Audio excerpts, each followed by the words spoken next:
Masya Allah, atas pertolongannya prajurit Chetnya berhasil selamat dari tembakan Azov. Inilah aksi heroik yang terekam kamera.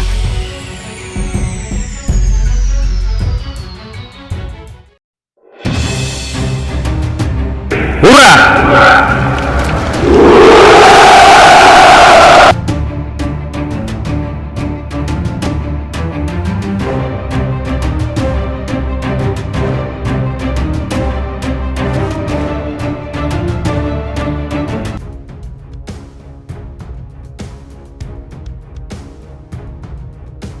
Resiko menjadi seorang prajurit harus rela mendapatkan serangan dari musuh. Seperti yang terjadi pada prajurit Chetnya, di mana momen ini terekam kamera dan diunggah akun Telegram Kadyrov Minggu 3 April. Nampak salah seorang prajurit Chetnya bersembunyi di balik mobil yang telah hancur. Ia terduduk kesakitan karena bagian tubuhnya sudah terkena peluru musuh. Sedangkan sejumlah temannya terus berusaha menyelamatkannya.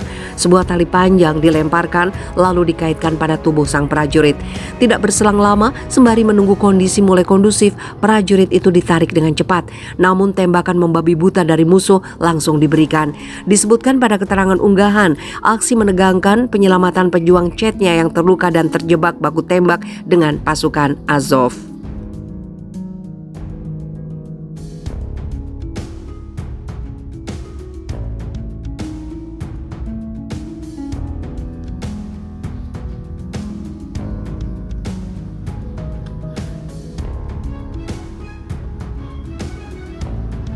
Perang Rusia versus Ukraina makan korban, Jerman, Taiwan, Arab. Perang Rusia dan Ukraina tidak hanya menimbulkan masalah bagi kedua negara saja, tapi juga negara lain. Perang dikhawatirkan membawa dampak ke sektor energi dan pangan. Rusia adalah produsen migas besar sementara Ukraina adalah lumbung pangan. Bukan hanya itu, tindakan agresif Rusia menyerang Ukraina juga membuat negara lain yang mengalami permasalahan klaim wilayah khawatir. Salah satunya Taiwan. Dalam rangkuman CNBC Indonesia, tidaknya ada 3 negara yang sudah jadi korban perang keduanya. Berikut penjelasannya. Jerman terancam resesi. Ini karena perang yang terjadi antara Rusia dan Ukraina. Resesi adalah kondisi di mana pertumbuhan ekonomi negatif 2 kuartal berturut-turut atau lebih dalam 1 tahun. Serangan Moskow telah membuat negara barat memberikan sanksi dan merembet ke pasokan gas Rusia di Jerman. Ketergantungan yang tinggi pada pasokan energi Rusia menimbulkan risiko yang cukup besar dari output ekonomi yang lebih rendah, bahkan resesi dengan tingkat inflasi yang jauh lebih tinggi, kata Dewan Ekonomi Jerman yang memberi nasihat kepada pemerintah di Berlin dalam sebuah laporan dikutip CNBC International. Jerman harus segera melakukan segala kemungkinan untuk mengambil tindakan pencegahan terhadap penangguhan pasokan energi Rusia, segera mengakhiri ketergantungannya pada sumber energi Rusia. Sementara itu, Menteri Ekonomi Jerman Robert Habeck juga telah mengeluarkan peringatan dini tentang kemungkinan kekurangan gas alam.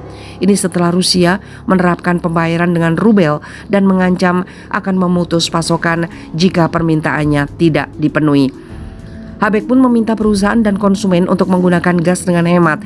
Menurutnya, penyimpanan gas Jerman saat ini terisi hingga 25% kapasitas. Saat ini tidak ada kekurangan pasokan, kata Habeck dalam keterangan pers Selasa dikutip CNN International.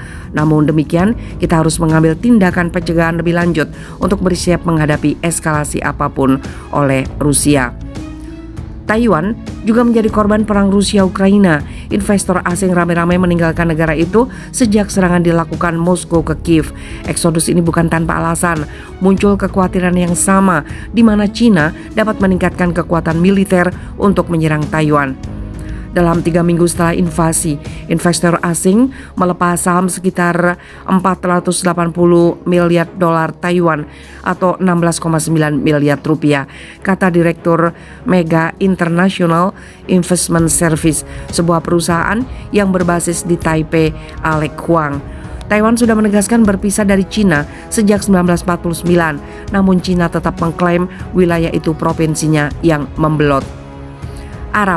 Munculnya Arab sebagai korban selanjutnya dipaparkan Amerika Serikat.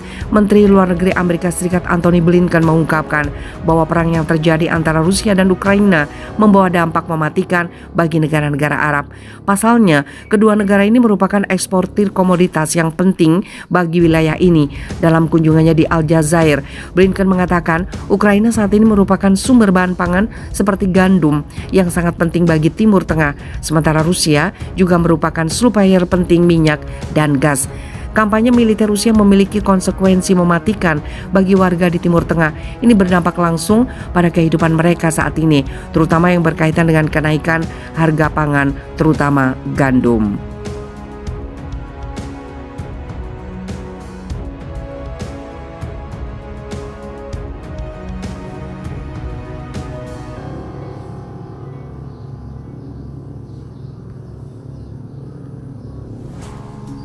Serangan Rusia ke Ukraina, dukungan ke Vladimir Putin naik, begitu juga alasan masyarakat Indonesia banyak yang pro Rusia.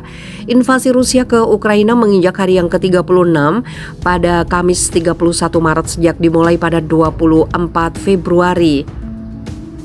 Pada hari ke-36 Perang Rusia-Ukraina kemarin ada berbagai hal baru yang terjadi mewarnai konflik antar kedua negara. Salah satunya yaitu dukungan terhadap Presiden Vladimir Putin naik.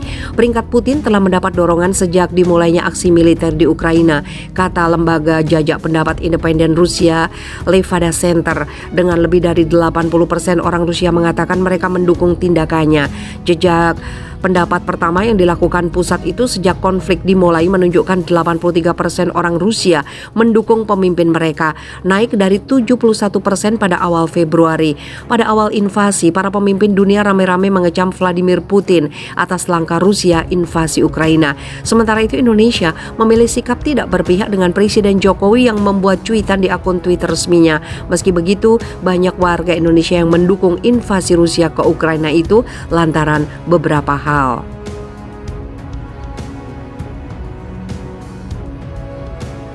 Melansir Al Jazeera, Indonesia mendukung resolusi Majelis Umum PBB yang mengutuk agresi Rusia serta keputusan Komisaris Tinggi PBB untuk Hak Asasi Manusia membentuk komisi independen guna menyelidiki